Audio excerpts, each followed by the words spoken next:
Welcome to economics edibles set economics previous question സീരീസിൽ ഇന്ന് ഇന്ത്യയിൽ സ്വാതന്ത്ര്യത്തിന് ശേഷം നിലവിൽ വന്ന ടാക്സേഷൻ കമ്മിറ്റികളുമായി ബന്ധപ്പെട്ട ക്ലാസ് ആണ് ഉൾപ്പെടുത്തിയിട്ടുള്ളത്. അപ്പോൾ നമുക്ക് ക്ലാസ്സിലോട്ട് പോകാം. സെറ്റ് എക്സാമിന് പതിവായി ചോദിക്കുന്ന ഏരിയയാണ് വിവിധ ടാക്സേഷൻ കമ്മിറ്റിയുമായി ബന്ധപ്പെട്ട ഏരിയയും ചെയർമാൻ ആരാണെന്നൊക്കെ. ചിലപ്പോൾ മാച്ച് ദ ഫോളോയിങ് ആയിട്ടായിരിക്കും, അതായത് ലിസ്റ്റ് 1 ചെയർമാൻ്റെ പേര് കൊടുക്കും, ലിസ്റ്റ് 2 ഏത് മേഖലയിലാണ് അവർ റെക്കമെൻഡേഷൻ കൊണ്ടുവന്നതെന്നൊക്കെ തന്നിട്ട് അത് മാച്ച് ചെയ്യാനായിരിക്കും തന്നിട്ടുണ്ടാവുക. PUIQ നോക്കുന്നതിന് മുൻപായി നമുക്ക് ടാക്സേഷനുമായി ബന്ധപ്പെട്ട് സ്വാതന്ത്ര്യത്തിന് ശേഷം നിലവിൽ വന്ന കുറച്ച് ടാക്സേഷൻ കമ്മിറ്റികൾ ഏതെല്ലാമെന്ന് നോക്കാം. ഇന്ത്യയുടെ സ്വാതന്ത്ര്യത്തിന് ശേഷം നിലവിൽ വന്ന ആദ്യത്തെ കമ്മിറ്റിയാണ് ജോൺ മത്തായിയുടെ നേതൃത്വത്തിലുള്ള ടാക്സേഷൻ എൻക്വയറി കമ്മീഷൻ. 1953-54 പീരീഡിൽ വന്ന ജോൺ മത്തായി കമ്മീഷൻ. അതെന്തായിരുന്നു? The commission was instituted to make a comprehensive enquiry into the system of taxation in this country. അപ്പോൾ ടാക്സേഷൻ എൻക്വയറി കമ്മിറ്റിയാണ് ആദ്യം നിലവിൽ വന്നത്. അതിൻ്റെ ഹെഡ് ആരായിരുന്നു? ജോൺ മത്തായി ആയിരുന്നു എന്ന് ഓർക്കുക. ഇനി രണ്ടാമത്തെ നോക്കുകയാണെങ്കിൽ Indian tax reform commission Kaldor 1956. കാൽഡോറിൻ്റെ കമ്മീഷൻ പോപ്പുലർലി അറിയപ്പെടുന്നത് എക്സ്പെൻഡിച്ചർ, അതായത് ഇന്ത്യയിൽ എക്സ്പെൻഡിച്ചർ ടാക്സ് സജസ്റ്റ് ചെയ്തത് കാൽഡോറാണ്. അപ്പോൾ ആ ഇയറും എക്സ്പെൻഡിച്ചർ ടാക്സ് ആരാണ് സജസ്റ്റ് ചെയ്തതെന്ന് ആലോചിക്കുക. കാൽഡോറാണ്.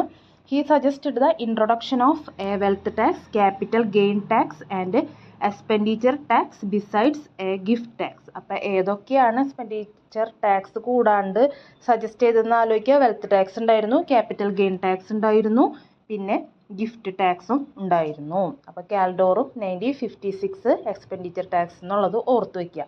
ഇനി മൂന്നാമത്തെയാണ് direct tax administration enquiry committee submitted its report 1958. ഇനി നാലാമത്തെയാണ് ഭൂതലിംഗം കമ്മിറ്റി. ഭൂതലിംഗം കമ്മിറ്റി എന്തിനായിരുന്നു? Tax committee for rationalisation and simplification of direct taxation 1968. അപ്പോൾ ഡയറക്റ്റ് ടാക്സേഷനുമായി ബന്ധപ്പെട്ടിട്ടുള്ളതാണ് ഭൂതലിംഗം കമ്മിറ്റി, ഇയർ 1968. ഇനി അഞ്ചാമത്തെയാണ് ഡയറക്റ്റ് ടാക്സ് എൻക്വയറി കമ്മിറ്റി അല്ലെങ്കിൽ വാൻചു കമ്മിറ്റി എന്നറിയപ്പെടുന്നു. 1971. ഈ റെഡിൽ റെപ്രസെൻ്റ് ചെയ്തിട്ടുള്ളത് ഇതൊക്കെ പ്രീവിയസ് ഇയറിൽ ചോദിച്ചിട്ടുള്ളതായതിൻ്റെ പേരിലാണ് റെഡിൽ കൊടുത്തിട്ടുള്ളത്. അപ്പോൾ അതൊക്കെ ശ്രദ്ധിക്കുക. അപ്പോൾ വാൻചു കമ്മിറ്റി എന്താണ്? ഡയറക്റ്റ് ടാക്സ് എൻക്വയറി കമ്മിറ്റിയാണ് 1971 പീരീഡ്. ഇനി ആറാമത്തെയാണ് KN Raj committee. KN Raj എന്താണ്? Tax on agriculture wealth and income 1972. അപ്പോൾ KN രാജ് കമ്മിറ്റി അഗ്രികൾച്ചർ വെൽത്തുമായിട്ടാണ്, ടാക്സ് ഓൺ അഗ്രികൾച്ചർ വെൽത്തുമായി ബന്ധപ്പെട്ടിട്ടുള്ളതാണ് 1972 ഓർക്കുക.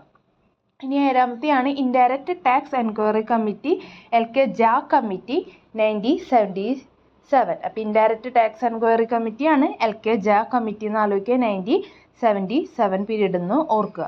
നമ്മൊരു ഡയറക്റ്റ് ടാക്സ് എൻക്വയറി കമ്മിറ്റി കണ്ടു, ആരാണ്? വാൻചു. അപ്പോൾ ഇൻഡയറക്റ്റ് ടാക്സ് LK ജാ കമ്മിറ്റിയാണെന്ന് ആലോചിക്കുക. ഇനി എട്ടാമത്തത് ചോക്സി കമ്മിറ്റി 1977-78 പീരീഡ്.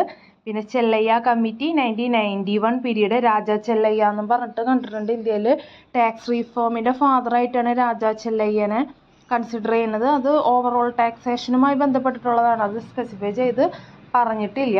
ഇനി രേഖി committee focus on indirect tax 1993. രേഖി committee എന്താണ്? ഇൻഡയറക്റ്റ് ടാക്സുമായി ബന്ധപ്പെട്ടിട്ടുള്ളതാണ്. 1993 പീരീഡ് അല്ലേ.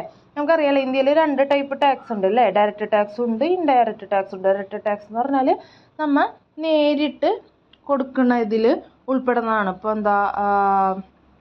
പ്രോപ്പർട്ടി ടാക്സ്, വസ്തുനികുതി, ഭൂനികുതി, ഇതൊക്കെ എന്താണ്? നമ്മൾ നേരിട്ട് പേ ചെയ്യുന്നതാണ് അല്ലേ. ഇൻഡയറക്റ്റ് ടാക്സ് എന്ന് പറയുന്നത് എന്താണ്? നമുക്ക് കിട്ടുന്ന എന്തെങ്കിലും സർവീസിൽ കൂടെ അല്ലേ. GST, ഇപ്പോൾ ലേറ്റസ്റ്റ് ആയിട്ട് വന്ന GST ഒക്കെ എന്താണ്? ഇൻഡയറക്റ്റ് ടാക്സിന് എക്സാമ്പിളാണ്. ഇനി പത്താമത്തെയാണ് പത്താമത്തെ രേഖി കണ്ടു. 11ാമത്തെയാണ് വിജയ് കേൽക്കർ കമ്മിറ്റി അല്ലേ. വിജയ് കേൽക്കറിൻ്റെ പേര് നമ്മൾ മുന്നേ വേറെ ഫിനാൻസ് കമ്മീഷൻ്റെ ചെയർമാനായിട്ടൊക്കെ കേട്ടിട്ടുണ്ട്. അപ്പോൾ വിജയ് കേൽക്കർ എന്താണ്? ടാക്സേഷൻ കമ്മിറ്റിയുടെ ചെയർമാൻ ആയിട്ടുണ്ട്. എന്തുമായി ബന്ധപ്പെട്ടിട്ടാണ്? Simplification and rationalisation of direct and indirect tax. Direct and indirect ടാക്സുമായിട്ട് ബന്ധപ്പെട്ടിട്ടുള്ള കമ്മിറ്റിയാണ് എന്ത് വിജയ് കേൽക്കറിൻ്റെ. ഇനി Kalyani Menon Sen committee 2002 to examine recommend measure to simplify customs and excise procedures. അപ്പോൾ കസ്റ്റംസ് ആൻഡ് എക്സൈസ് പ്രൊസീജിയേഴ്സുമായി 2002 വന്ന കമ്മിറ്റിയാണ് എന്ത് കല്യാണി മേനോൻ സെൻ കമ്മിറ്റി എന്ന് ആലോചിക്കുക. 13 direct tax code bill 30 August 2010 introduced in Lok Sabha. 14 T R. Rustagi committee 2011 to simplify streamline and the taxation structure of service tax reforms and administration. അപ്പോൾ service ടാക്സുമായി ബന്ധപ്പെട്ടിട്ട് വന്നിട്ടുള്ളതാണ് എന്ത് ടി.ആർ. റുസ്താഗി കമ്മിറ്റി 2011. ഇനി 15 Parthasarathi Shome committee 2012 to review proposed general anti avoidance rule in the finance act 2012. Parthasarathi Shome committee anti avoidance റൂളുമായിട്ട് ബന്ധപ്പെട്ടിട്ട് 2012 വന്നതാണെന്ന് ആലോചിക്കുക. ഇനി ലാസ്റ്റ് വണ്ണാണ് Arvind Subramaniam submitted its report to the ministry of finance on December 6, 2015 design of GST. GSTയുമായി ബന്ധപ്പെട്ടിട്ട് submit ചെയ്തതാണ് എന്ത് അരവിന്ദ് സുബ്രഹ്മണ്യൻ റിപ്പോർട്ട്. GSTയുടെ ശില്പിയായിട്ട് കണക്കാക്കുന്നത് അസിൻദാസ് ഗുപ്ത എന്നാണ് നമ്മൾ പഠിക്കുക. പക്ഷേ ഇതിൻ്റെ ടാക്സേഷൻ കമ്മിറ്റി ആയിട്ടുള്ള റിപ്പോർട്ട് സബ്മിറ്റ് ചെയ്തതാണ് അരവിന്ദ് സുബ്രഹ്മണ്യനാണ്. അപ്പോൾ അത് ഓർത്ത് വയ്ക്കുക. ഇനി നമുക്ക് ക്രോണോളജി നമ്മൾ കണ്ടു അല്ലേ. ജോൺ മത്തായി തുടങ്ങി അരവിന്ദ് സുബ്രഹ്മണ്യം വരെയുള്ള ക്രോണോളജി വിവിധ ടാക്സേഷനുമായി ബന്ധപ്പെട്ടിട്ടുള്ള കമ്മിറ്റി നമ്മൾ കണ്ടു. അതിൽ ഞാൻ പറഞ്ഞു റെഡ് ഇങ്കിൽ കൊടുത്തിട്ടുള്ളത് പ്രീവിയസിൽ ഇമ്പോർട്ടൻ്റ് ആയിട്ട് ചോദിച്ചിട്ടുള്ളതാണ്. ഇനി നമുക്ക് പ്രീവിയസ് ഇയറിൽ ചോദിച്ചിട്ടുള്ള ക്വസ്റ്റ്യൻസ് ഒന്ന് നോക്കാം. Task force was set up under the chairmanship of doctor Vijay Kelkar in 2002. Option A liberate the foreign trade sector in India. Option B abolish the gift tax act. Option C recommended measures for simplification and rationalization of direct and indirect taxes. Option D abolish the indirect tax. നമ്മ കണ്ടു അല്ലേ. ഏതായിരിക്കും answer വരിക? Option C ആണ്. recommended the measures for simplification and rationalization of indirect tax ആണ് ഇവിടെ answer വരിക. ഇനി അടുത്ത ക്വസ്റ്റ്യൻ നോക്കാം. Who suggested the expenditure tax in India as a alternative to income tax? ആരാണ് ഇന്ത്യയിൽ എക്സ്പെൻഡിച്ചർ ടാക്സ് സജസ്റ്റ് ചെയ്തത്? നമ്മൾ ജോൺ മത്തായി കമ്മിറ്റി കണ്ടിട്ട് രണ്ടാമത് നമ്മൾ പഠിച്ചത് ഏതാണ് ക്രോണോളജിയിൽ? കാൽഡോറിൻ്റെ എക്സ്പെൻഡിച്ചർ കമ്മിറ്റിയാണ്. അപ്പോൾ ആരാണ് എക്സ്പെൻഡിച്ചർ ടാക്സ് സജസ്റ്റ് ചെയ്തത്? ഇവിടെ വരിക ഓപ്ഷൻ ഡി കാൽഡോറാണ് ഇവിടെ ആൻസർ വരിക. നെക്സ്റ്റ് ക്വസ്റ്റ്യൻ നോക്കാം. The taxes which Kaldor proposed for India in 1956 to check tax evasions R.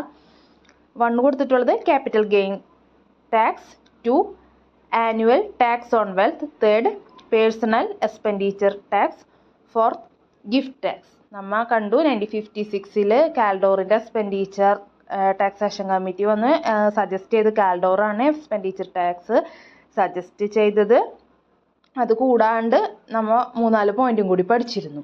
അപ്പോൾ ഇതിൽ കൊടുത്ത എല്ലാ പോയിന്റും അതിൽ പെടുന്നതാണ്. അപ്പോൾ എന്താണ് ഇവിടെ ആൻസർ വരിക? ഓൾ ദ എബവ് ആണ്. അതായത് എക്സ്പെൻഡിച്ചർ ടാക്സ് കൂടാതെ എന്തൊക്കെ സജസ്റ്റ് ചെയ്തിരുന്നു? ക്യാപിറ്റൽ ഗെയിൻ ടാക്സ് സജസ്റ്റ് ചെയ്തിരുന്നു, ആനുവൽ ടാക്സ് ഓൺ വെൽത്തും സജസ്റ്റ് ചെയ്തിരുന്നു, ഗിഫ്റ്റ് ടാക്സും സജസ്റ്റ് ചെയ്തിട്ടുണ്ടായിരുന്നു.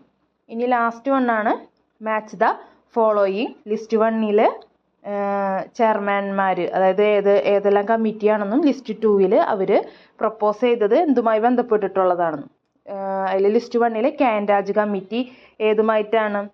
നമ്മൾ പഞ്ചവത്സര പദ്ധതിയിൽ കെ.എൻ. രാജിൻ്റെ പേര് പഠിക്കുന്നുണ്ട് അല്ലേ. അപ്പോൾ നമുക്ക് സ്വാഭാവികമായിട്ട് ആലോചിക്കാം ഏതാണ് K N. Raj? Agriculture, taxation on agriculture, wealth and ഇങ്കാണ് വരിക. അപ്പോൾ കെ.എൻ. രാജ് 2 ആണ് ആൻസർ വരിക. ഇനി എൽ.കെ.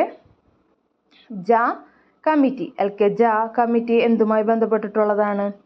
ഇൻഡയറക്റ്റ് ടാക്സേഷൻ എൻക്വയറിയുമായിട്ടാണ് എൽ.കെ. ജാ വരിക. ഇനി വാഞ്ചു കമ്മിറ്റി. വാഞ്ചു കമ്മിറ്റി ഏതാണ്?